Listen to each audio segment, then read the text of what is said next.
The movie opens with an elite commander named James Wright storming into a Japanese martial arts dojo in search of his long-standing nemesis. Where is he? That man in that photo. I spent time with your father in Bataan. My father spoke of you, a great fighter. You bring trouble and dishonor. I'll give you trouble.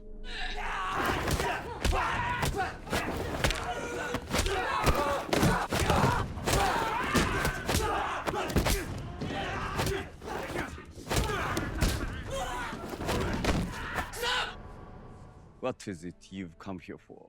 The story then shifts back to 1942. James is being chased through the sky by an enemy aircraft when his plane is hit and goes down.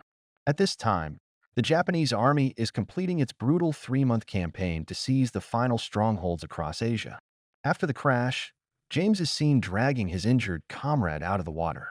As he looks up, he notices another aircraft crashing nearby. When dawn breaks, Japanese soldiers begin combing the area to determine whether anyone survived.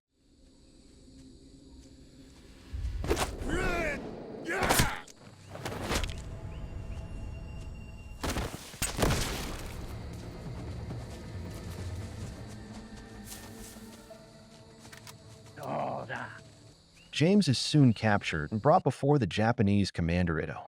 Showing absolutely no mercy, Ito orders his soldiers to cut off James' head. James is taken away from the camp to a deserted location where Captain Hanno tells him to kneel. James complies silently. Hanno draws his sword and carefully places it against James' neck, adjusting the angle to ensure a clean execution. Just as Hanno raises his blade, James suddenly jerks backward, causing a strike to miss.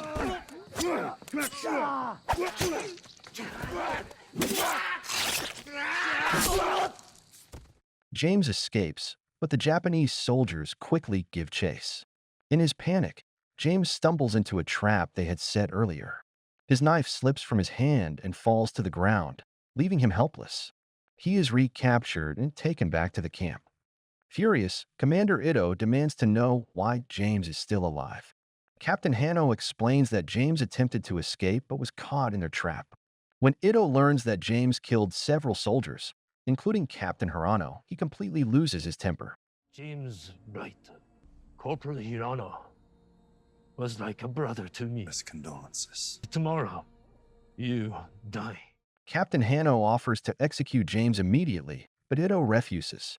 He realizes that James is not afraid of death, so he decides to punish him in a way never done before. James is thrown into a cell under constant guard. The camp holds many prisoners like him, most of whom have already died from extreme torture. That night, the prisoners speak quietly among themselves. One man tells James that even as prisoners, they still follow military discipline within the camp. There are strict rules, and survival depends on obedience. He also mentions that they still have their own commander, who is kept in a separate cell and will meet James the next day. James replies that he is unsure whether he will even be alive by morning, as the Japanese have threatened to kill him. When the prisoners learn that James killed 3 men, including a captain, they are left stunned into silence. The next day, all prisoners are brought outside. On Commander Ito's orders, a soldier approaches James with a sword. James believes his execution has come. Instead, the soldier unties his hands. James, along with 3 other prisoners, is taken into a fighting ring. Ito announces that these men were caught hiding food in their cells. To discourage others, they must be punished. He calmly sits down, as if preparing to watch a performance. Fight to the death!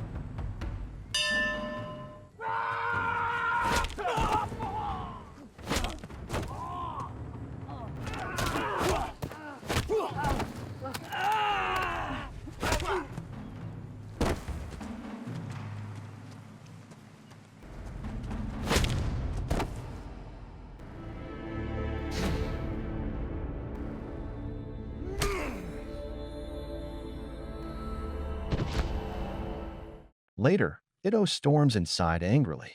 The captain insists James must be killed immediately, but Ito refuses, saying James is different from the others and will pay in a special way. The following day, a prisoner named Gabriel jokingly asks James if he was holding a stone during the fight, amazed by what he witnessed. James then meets Collins, the prisoner's own commander. Collins has a badly injured leg from an explosion, making it difficult for him to walk. He asks James where he learned to fight, saying that no one had ever survived the ring during his months in the camp. James replies that his training came from many places: Hong Kong, Thailand, and even Japan. Soon after, Japanese captain arrives and takes James to Commander Ito. Ito asks James the same question, where he learned their fighting techniques. I've trained many places.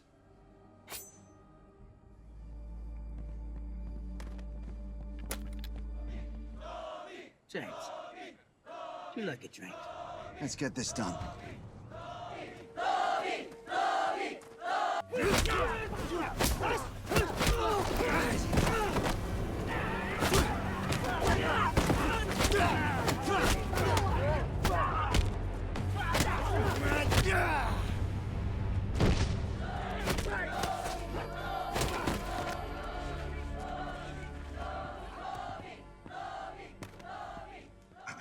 Ito's head must be spinning right now. Why didn't you finish him off?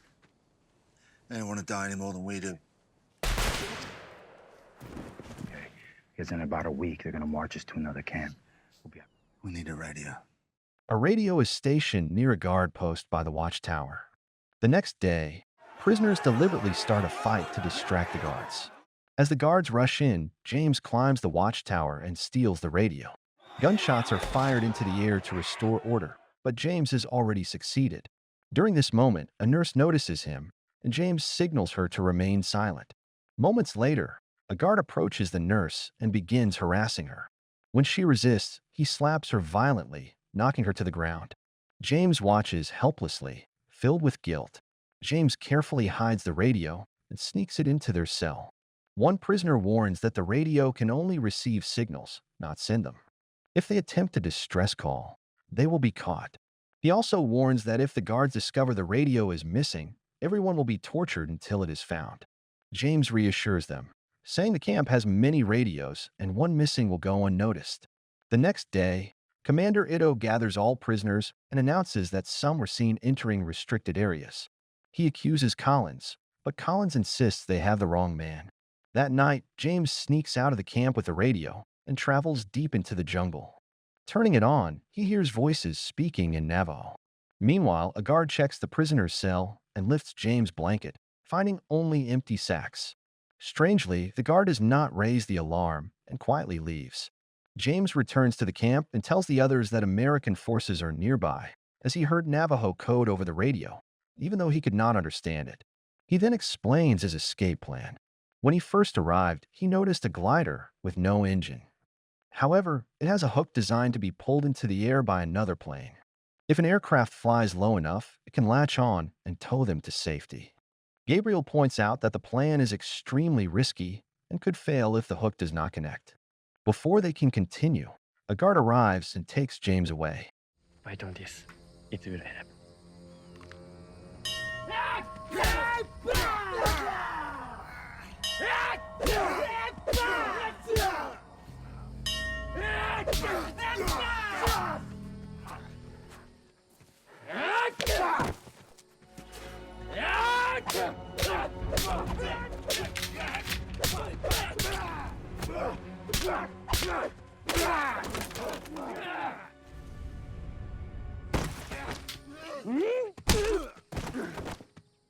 James collapses and loses consciousness.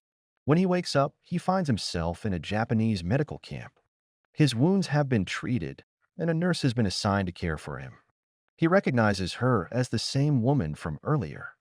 Her name is Teresa, and she is also a prisoner. Teresa tells James that Ito has been unable to sleep, fearing an imminent attack.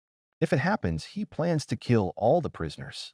James is later returned to his cell, where the prisoners are relieved to see him alive. One tells him that while he was away, American planes flew over the area. It is now clear the Americans are very close. The only thing left is to contact them using the radio, despite the risk. That night, James and Gabriel sneak out again, but a guard spots them. They quickly neutralize him. The next day, Ito gathers all prisoners and announces that someone broke into the barracks and attacked guards the previous night. He says this could not have been done by one man and demands the guilty step forward. James sees that Collins has been severely tortured. James steps forward and admits he attacked the guards. Ito says he is pleased by the honesty, but insists James was not alone. He brings another prisoner forward and orders James to kill him, promising that Collins will be spared. James decides that everything must happen that very night. They will send the signal no matter what.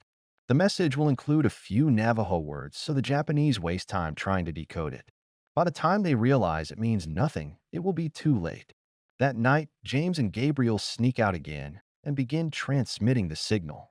The frequency matches, and they successfully make contact with the Americans. They insert meaningless words to confuse the Japanese, then return to the camp. But their cell is empty. Guards suddenly appear and beat them unconscious. When James wakes up, the battle has already begun. American planes are bombing the camp, causing massive destruction. The Japanese begin killing prisoners and preparing to flee. Teresa unties James and explains that after his capture, the attack began. Ito has gone mad and is slaughtering everyone. Outside, the camp lies in ruins. The survivors reach the glider, secure it with ropes, and prepare the hook. An American fighter plane flies dangerously low and releases its hook. It connects perfectly, and the glider is pulled into the air. They escape to safety. Not everyone survives. James promises himself that one day he will return and rescue those left behind. 8 years later, after World War II ends, James returns to Japan to confront Ito, because their unfinished business is far from over.